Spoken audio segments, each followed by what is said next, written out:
Hi and welcome back to another video of Medic Notes. This video is on esophageal perforation. Causes include spontaneous rupture, which usually results in a torn left posterior aspect of the esophagus, just above the cardia. Classically, patients present with severe chest pain or upper abdominal pain after an episode of vomiting.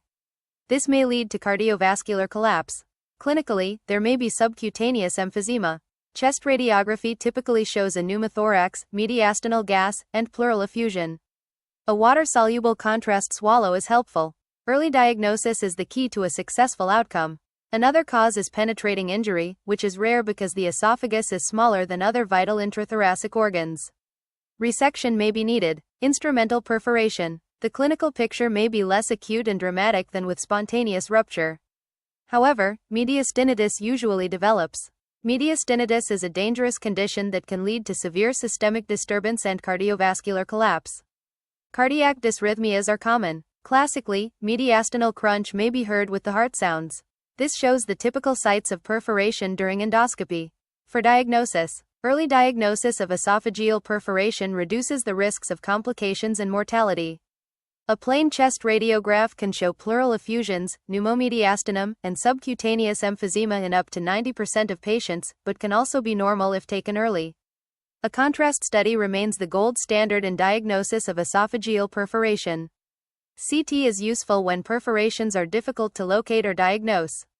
For treatment, there is some controversy about non-surgical versus surgical management depending on the type of perforation. The principles of initial management are resuscitation, nil by mouth, broad-spectrum antibiotics, parenteral nutrition, proton pump inhibitor and analgesia. Principles for the different types of presentation are as follows. For small contained perforation, intramural or mediastinal, may be managed conservatively, with contrast study after 5 days to confirm healing. For delayed presentation, manage conservatively. The perforation is usually too friable to suture. For large perforation, recognized immediately with little contamination. Try conservative management for 12 hours. If patient deteriorates, surgery is indicated.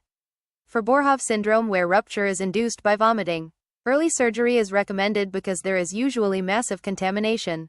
Principles of repair of esophageal rupture. Usually performed through a thoracotomy. Incise muscle layer of esophagus to see mucosal defect. Strengthen repair by intercostal flap or fundus or stomach.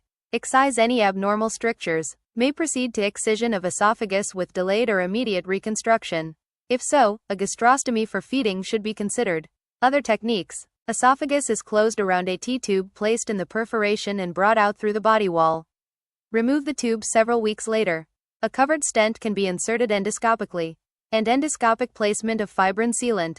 Complications of esophageal rupture are mediastinitis, pyothorax, subcutaneous emphysema, chylothorax, pneumothorax, hemomediastinum, chest infection, peritonitis, pleural effusion, and pneumoperitoneum.